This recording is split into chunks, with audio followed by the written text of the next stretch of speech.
Hello everybody, and welcome back. My name is Kari, and today I am doing my May TBR. I realize this is about a week late by the time it goes up, but life, motivation, it is what it is. It is still May, so it counts. I've already read a couple of books. I'm not going to get into that because you'll see it at the end of the month. But, let's spin the wheel, shall we?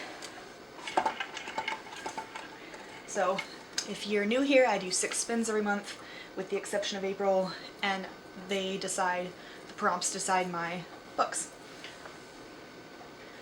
I'm guessing this one's orange. Please hold. Oh no, it moved. Well, it's yellow now. Okay. So, noted, don't move it. I also need to fix that. Anyway, so yellow is TBR Veteran. So this is a book that's been on my shelves for a while. For that one, I'm going to go with Spin the Dawn by Elizabeth Lim. I have the second one. I have not read this one yet because I am me, and that's apparently what I do. This is about a young woman who wants to be the royal seamstress or something. Yeah, she dreams of becoming the greatest tailor in the land.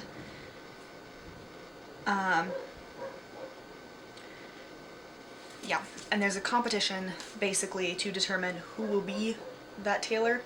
There's 12 people competing for it, and they have to, in this first book, complete 3 tasks, I think it is, 3-ish, that all sound ridiculous. Like, sew the sun, or something like that. One of them has to do with the sun, I don't know if it's sew it, but that idea. And she's determined to become the greatest tailor in the land, so obviously she partakes in it. It's been sold as Mulan meets Fashion Runway. Runway Fashion? One of those fashion shows. Because she gets into the competition by pretending she's a boy, and she's dead if she gets found out. Hence the Mulan-esque aspect. It sounds good. I've heard mixed reviews, but this has been on my TBR since it came out, which was only 2019, so it was only 2 years ago, but I saw Illumicrate's exclusive edition that made me think of this book and decide that I really need to read it now. So we're gonna go with this one. Prompt from my little TBR teacup. Middle grade. Ooh, I do like middle grade. Alright. And spin number 2.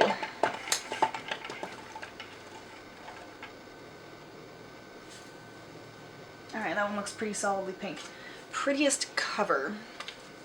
Also function as my TBR Veteran one. I adore this cover. I think it's absolutely gorgeous. And this is Where the Light Falls by Alison Pataki and Owen Pataki. This, let's see, 3 years after the storming of the Bastille, streets of Paris are just ever so slightly dangerous with guillotines and whatnot. Monarchs are very dead, having had their heads chopped off by aforesaid guillotine. And our main character, Jean-Luc, an idealistic young lawyer, that could be fun, moves his wife and their infant son from Marseille to Paris to join the cause. André is the son of a denounced nobleman who avoided execution by joining the new French army. Then there's also Sophie, who is a young aristocratic widow, embarking on a fight for independence against her powerful, vindictive uncle. With the exception of the lawyer, that's a lot of aristocrats. However, I don't know much about the French Revolution, I don't read that much about it, it's not my period of history, but I do know that I like Alison Pataki's writing, and this sounds fun. It's a gorgeous cover. Pick numero 2.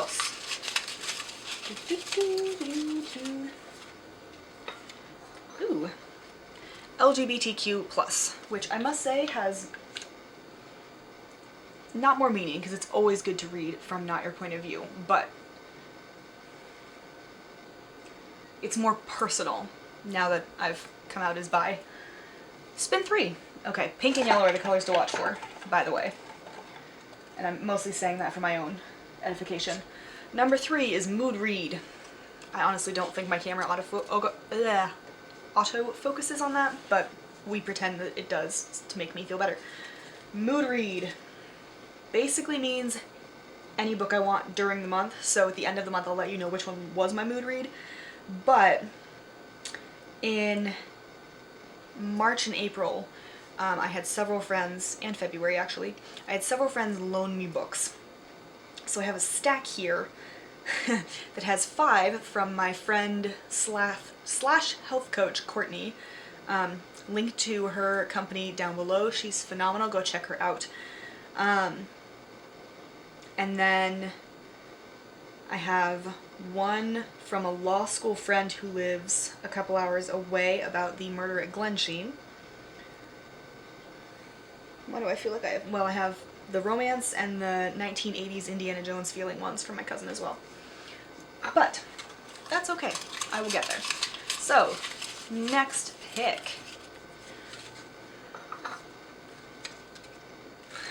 Sister pick. So my sister could end up getting a phone call from me again. Alright, pink, yellow, and purple. Spin number 4, by the way. Again, fuck. Alright. LGBTQ+. So this needs some sort of LGBTQ+ rep in it. Alright, I don't know where I put the book that I originally had for this. It was going to be the sequel to The Rage of Dragons by Evan Winters. I know I just bought it, and it should be on that shelf, but it doesn't seem to be on that shelf. So I don't know where it is. But I know it's there somewhere. I'll worry about it afterwards. So, I was trying to find the book, and realized that I will read Rin Shpeko. Rin is non-binary, identifies as she, they, and so that counts. I assume, I think they're pretty good at including a lot of LGBTQ+ rep in their books, which is amazing. And also, I have only read Wicked As You Wish by her, but I absolutely adored it. And I haven't gotten to the rest of their work yet. Therefore, I would very much like to finally read something of Rin's. Which means I'm going to go with The Never Tilting World. Mostly because it's the series easiest to reach without moving my chair and taking books out. Because The Bone Witch is also back there, but it's in the back corner. Legit behind my thumb, behind a row of books. And I didn't quite feel like doing that right now. Either way though, I'm excited about basically everything Rin Shpeko writes. Having only read the one, but they're all... oh my god, I'm so excited. I've also heard really good things, and this just sounds amazing.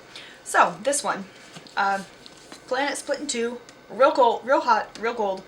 Humans can only live in the middle because we're pathetic little things. Divided by 2 sisters, each who are goddesses. Each goddess has a daughter and keeps secrets. Spectral forces summon the daughters to the site of the breaking, which is, you know, where everything went to hell. So the daughters set out on a really dangerous journey to heal the broken world, no matter the sacrifice. It sounds dramatic, and I love Rin, and it counts, and I'm so excited. Alright, so that was spin 4. Yeah, because the other one was a mood read. Whew. And this one means I have to add another one. So I need 7 spins now, and I'm on spin 5. But, prompt. If I could actually release it from the... come here. There we go. Okay. Next one is bad or mixed reviews.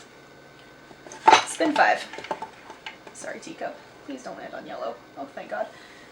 That's... nope, that's blurbed. Oh, boy. Alright, the next prompt is blurbed, so I need it to be blurbed by an author I really like. Alright, apparently my camera decided not to record, so...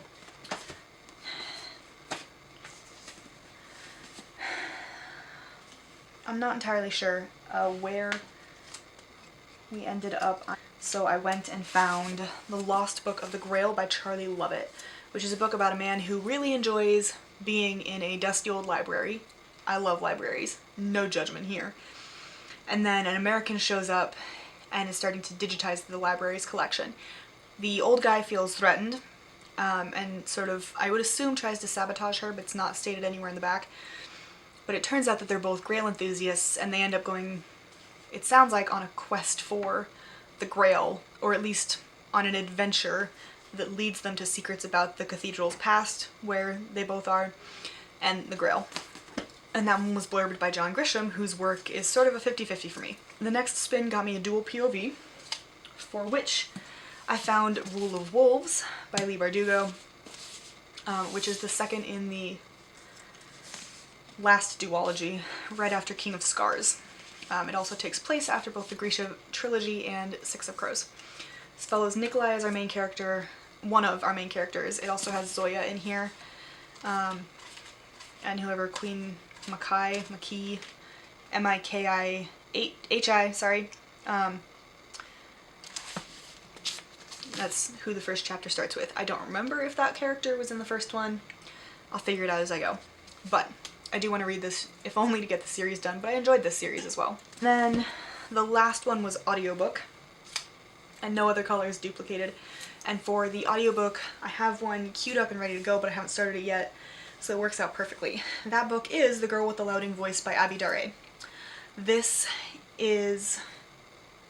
well, honestly, I have no idea what it's about. I did, and then I put it on hold about 2 months ago, and I have since forgotten what it's about. So, let's see if I can't go figure that out.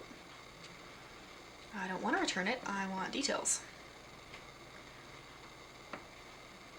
There we go. Okay. Yeah, I don't care. Unforgettable, inspiring story of a teenage girl growing up in a rural Nigerian village who longs to get an education so she can find her louding voice and speak up for herself. Heartbreaking and triumphant about the power of fighting for your dreams, despite the seemingly insurmountable obstacles in her path, Aduni never loses sight of her goal of escaping the life of poverty she was born into, so she can build the future she chooses for herself and help other girls to do the same. Spirited determination to find joy and hope in even the most difficult circumstances will break your heart and put it back together again. Even as she shows us how one courageous girl can inspire us all to reach for our dreams and maybe change the world. Well, there you go. So yeah, I saw it somewhere, probably on Twitter, and decided that it just sounded absolutely fascinating and people were raving about it, so I decided I would give it a shot. It just took several months to come in. But that's the one I'm doing for my audiobook. I did also spin for Mood Read, so at the end of the month I'll let you know which one that was. And other than that, that's all I've got. Now I'm gonna go try and find that sequel that I seem to have lost. And I don't know where it went, which I mean is the definition of lost, right? Pisses me off though, I know I have that book. I went and bought it and I'll be damned if I can remember where the fuck it went.